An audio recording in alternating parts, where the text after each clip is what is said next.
প্রিয়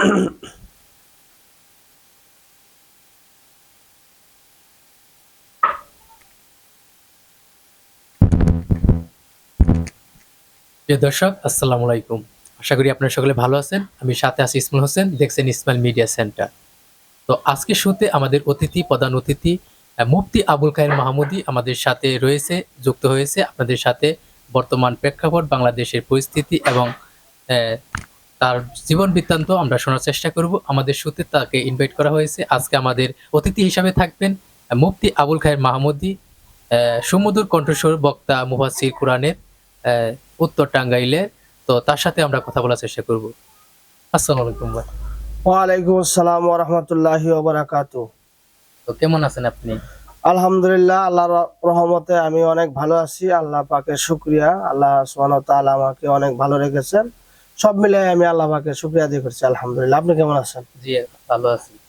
তো বর্তমানে যেহেতু আজকে আমাদের এই প্রতি সপ্তাহে একটা শো করে থাকি, আমরা বিভিন্ন ধর্মীয় আলোচক, বিভিন্ন মুয়াজ্জিন বা তাদেরকে আমরা ইনভাইট করে থাকি আমাদের এই শোতে। তো আজকে আমরা জানতে চাচ্ছি যে মুফতি আবুল খায়ের মাহমুদী কিভাবে হলো, আর মুফতি আবুল খায়ের বর্তমান পরিস্থিতি এবং তার পরিচয়পত্রটা যদি আমরা প্রথমে জেনে নিই। আলহামদুলিল্লাহ। আপনি সর্বপ্রথম আমাকে জানতে চেয়েছেন যে আমি কিভাবে লেখাপড়া করলাম বা এই জি, লাইনে জি, লেখাপড়া এই পর্যন্ত আমি আসলাম, এটা আপনি জানতে চেয়েছেন। ধন্যবাদ আপনাকে। তো আমি বলবো যে আসলে এই কওমি মাদ্রাসায় বা ইসলামিক লাইনে লেখাপড়া করা এটা সবার ভাগ্য হয় না। এটা একটা আল্লাহ পাকের নিয়ামত। দেখা যায় যে আমাদের সাথে অনেকেই ছিল, আমরা একসাথে এই লাইনে লেখাপড়া করার জন্য আমরা ভর্তি হয়েছিলাম, আমরা অনেক স্ট্রাগল করেছি, কিন্তু তারপরেও তারা সফল হইতে পারে না, শেষ পর্যন্ত আসতে পারে নাই। হয়তো আল্লাহ পাকের কৃপা এবং রহমত দয়া আছে বিদায় আমি আল্লাহ পাক আমাকে এই পর্যন্ত নিয়ে আসছে। তো আমি বেশি বড় কিছু হয়ে গেছি তাও না, কিন্তু যতটুকু আমাকে আল্লাহ পাক দান করছে এর জন্য আমি শুকরিয়া। আমি প্রথমত এক গ্রামে লেখাপড়া করতাম। সেখান থেকে লেখাপড়া করার পরে ওখানে অনেক কষ্ট আমি করছি। আমাকে লজিং দিয়েছিল, একবারে জাগির থাকতাম। তো ওখানে যায় আমি এমন কাজ করছি, সারা দিন তারা আমার কাজ করাইছে, রোয়া খেতে, হাল বাওয়া, হাল চাষ করা, পুকুরের মান্দা সিঁচা, তারপরে মাছ ধরা, কামলাদের জন্য, শ্রমিকদের জন্য খাবার আনা নেওয়া করা, আত্মীয় বাড়ি যাওয়া, বাজার ঘাট করা, এত কাজ আমাকে করাইছে। তো যাই হোক, তারপরেও আমি কষ্ট সহ্য করে আমি লেখাপড়া করছি, আমি ওগুলাকে সবুর করছি। তারপরে ঢাকায়, ময়মনসিংহ, তারপরে ধনবাড়ি, টাঙ্গাইলের বিভিন্ন জায়গায় লেখাপড়া করে আজকে আমি এই পজিশনে আলহামদুলিল্লাহ। আজকে একটা মাদ্রাসার মুহাদ্দিস পোস্টে আমি চাকরি করি। আমি হাদিস হাদিস পড়াই এবং পাশাপাশি একটা জামালপুরের সবচেয়ে বড় মসজিদ, ওই মসজিদের ইমাম এবং খতিবের দায়িত্ব পালন করতেছি। সব মিলে আমি এই লাইনে, আল্লাহ পাক এই লাইনে আমাকে রাখছে, আল্লাহ পাকের দিনের লাইনে, ইসলামের লাইনে। পাশাপাশি আমি একজন ওয়াইএস, সারা দেশ, সারা বাংলাদেশে আমি মাহফিল করি, প্রোগ্রাম করি। তো আমার শ্রোতা ভক্তবিন্দু এবং আমার বক্তব্যে, ওয়াজে অনেকেই সন্তুষ্ট এবং আমি অনেক দাওয়াতও পাই। তো সেই হিসাবে সব মিলে আমি আল্লাহ পাকের সিজদায় লুটিয়ে পড়বো, আল্লাহ পাকের শুকরিয়া আদায় করছি। আলহামদুলিল্লাহ। তো আমরা অনেকে দেখি যে অনলাইন সোশ্যাল মিডিয়াতে কিন্তু আপনাকে দেখা যাচ্ছে, বা আপনার একটা ফেস পরিচিতি আছে, আপনি ওয়াজ করেন।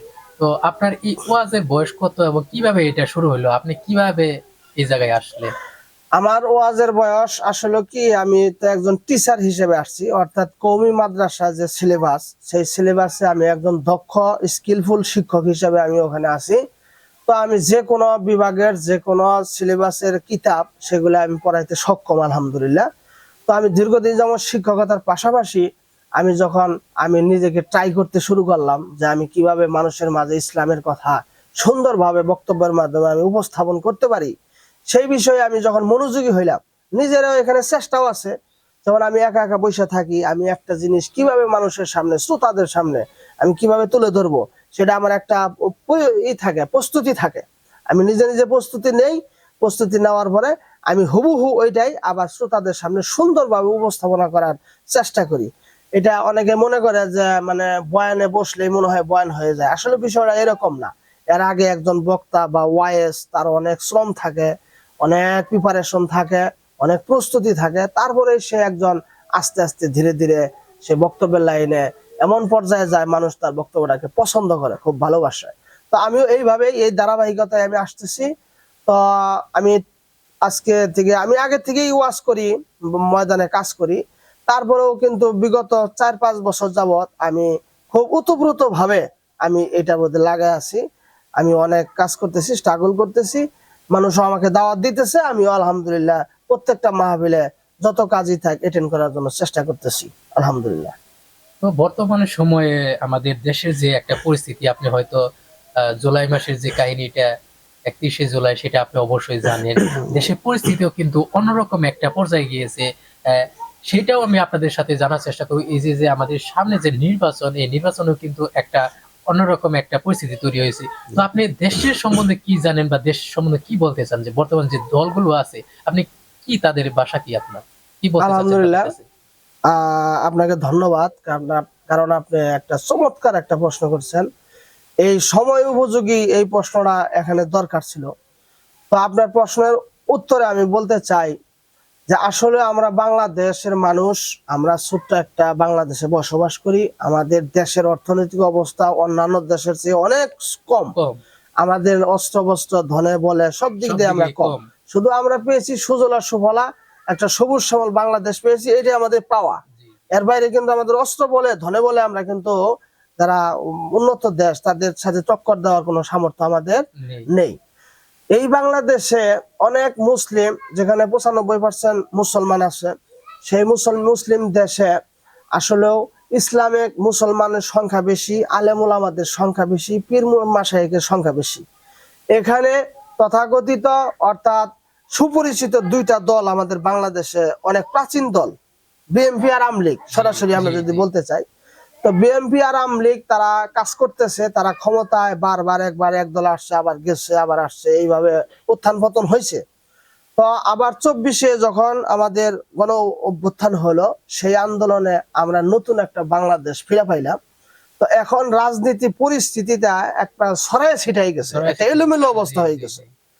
তো সেই ক্ষেত্রে ইসলামিক অনেক দলগুলো আছে, ইসলামিক দলের তারা চাচ্ছিল যে পরস্পর আমরা একটা প্ল্যাটফর্মে আসব, একটা জোটে আসব, জোটে আইসা আমরা একটা ভারী দল করব, আর সেই ভারী দলের মাধ্যমে আমরা রাজনীতিতে নির্বাচনে অংশগ্রহণ করব, আর সেই অংশগ্রহণের মধ্য দিয়ে আমাদের একটা দল হবে, আমরা সংসদে যাব, ইসলামিক কোরআনের বিভিন্ন আইন কানুন আল্লাহ পাক যেটা পছন্দ করে এগুলা মানব সমাজে আমরা আইন প্রণয়ন করার জন্য চেষ্টা করব। এই বিষয়ে তাদের ধ্যান ধারণা ছিল। তো যাই হোক, তো এখন বাংলাদেশে আমি যদি বলতে চাই, আপনি যদি আমাকে প্রশ্ন করেন যে জনাব মোহতারাম, ইসলামী দল বা ইসলামিক শাসন কেন প্রয়োজন, না, সেটাই আমি বলতে চাচ্ছি যে এর পরবর্তী আপনাকে জিজ্ঞাসা করবো যে কেন আপনারা মনে করেন যে এটা প্রয়োজন। হ্যাঁ, এইটা কিন্তু সবচেয়ে বেটার একটা প্রশ্ন, বেটার কোশ্চেন, যে কেন ইসলামিক শাসন দরকার। ইসলামিক শাসন এই জন্যই দরকার যে ইসলামিক শাসন যখন প্রতিষ্ঠা হবে, তখন আমাদের বাংলাদেশের প্রত্যেকটা মানুষ, ছোট বড়, ধনী গরিব, আবাল বিদ্যা বনিতা, যে কোনো মানুষ তার নিজ নিজ অধিকার সুন্দরভাবে প্রতিষ্ঠা লাভ করতে পারবো। নিজ নিজ অধিকার তারা পাবে। যেমন একজন স্বামী তার অধিকার পাবে স্ত্রীর কাছ থেকে, স্ত্রী তার স্বামীর অধিকার পাবে, সন্তান পিতার অধিকার পাবে, পিতা তার সন্তানের অধিকার পাবে, যারা ধনী তারাও গরিবদের প্রতি, তাদের প্রতি জাকাতের বিধান আছে বা ইসলামিক বিভিন্ন নিয়মকানুন আছে। মানুষ তো দূরের কথা, ইসলাম যদি প্রতিষ্ঠা হয়, কোরআনী হুকুমত যদি প্রতিষ্ঠা হয় কোন দেশে, আর সেই অনুযায়ী যদি সারা দেশ পরিচালিত হয়, তাহলে সেখানে মানুষ তো দূরের কথা, পথের যে কীট পতঙ্গ আছে এবং বনের হিংস্র প্রাণীগুলো আছে, তারা পর্যন্ত, শিয়াল কুকুর পর্যন্ত নিরাপত্তা লাভ করতে পারবে। তো আমরা যে বিষয়টা, অনেকেই সাধারণ জনগণ যারা আছে তাদের মনের ভিতরে একটা ভাবনা, যদি হুজুরের যে মানে যদি ইসলামিক আন্দোলন হয়, তারা নাকি নারীরা নাকি ঘর থেকে বের হইতে পারবে না, মানে অন্যরকম একটা সৃষ্টি হবে তাদের উপরে। আসলে যে এই যে একটা ভয়, যে আমরা যদি তাদেরকে ভোট দেই বা তাদেরকে যদি একটা জায়গা দেই বা আমরা যদি প্রধানমন্ত্রী তৈরি করি, তাহলে কিন্তু আমরা সেইভাবে চলতে পারবো না বা বাইরে হইতে পারবো না, আমাদের কোনো থাকবে না, আমরা গার্মেন্টসে চাকরি করতে পারবো না, নারীদের অধিকার বলতে ওইরকম কোনো কিছু থাকবে না, বন্দি কারাগারের মতো থাকতে হবে। এটা আসলে কতটা যুক্তিপূর্ণ বা এটা কতটুকু সত্য, মানে আসলে এটা আপনি যদি বলতেন এই বিষয়ে। হ্যাঁ, আমি বলবো যে প্রশ্নটা আপনি করছেন সম্মানিত, তো এটা সম্পূর্ণ একটা ভুল ধারণা, মানুষের আসলে ইসলামটাকে কেউ জানে না, এই কারণেই কিন্তু মানুষ এইভাবে ধারণা করে। বর্তমানে আমাদের মা বোন নারীরা যারা আছে তারা একটা আশঙ্কা করতেছে যে আপনি যেটা বললেন হ্যাঁ, যে ইসলাম যদি প্রতিষ্ঠা হয় এই বাংলাদেশে, তাহলে আমাদেরকে কালো বুরকায় আমাদেরকে আবৃত করে ফেলবে। জি, জি, আমরা ঘর থেকে বের হইতে পারবো না, আমাদের স্বাধীনতা হরণ হবে, আমরা বাজার ঘাটে মার্কেটিং করতে পারবো না, জব করতে পারবো না, চাকরি করতে পারবো না, আমরা স্বাধীনভাবে আমাদের সন্তানদেরকে আনা নেওয়া করতে পারবো না। তো এই যে একটা ভয় ঢুকছে, জি। আসলে এটা সম্পূর্ণ একটা ভুল ধারণা। কারণ ইসলামের মধ্যে যখন সবার অধিকার নিশ্চিত হবে, তখন কোনো মানুষের কথা বলার অধিকার নাই যে আমার অধিকার হরণ হইতেছে। কেন? একজন পর্দানিসীন মহিলা যদি ইসলাম মাইনা চলে, সে বাজারে যাইতে পারবে, মার্কেট করতে পারবে, ব্যবসা করতে পারবে, ব্যবসায়িক প্রতিষ্ঠান করতে পারবে, মেল ফ্যাক্টরি করতে পারবে, তারপরে নিজে উদ্যোক্তা হইতে পারবো, যে কোনো নারী উদ্যোক্তা হইতে পারবো।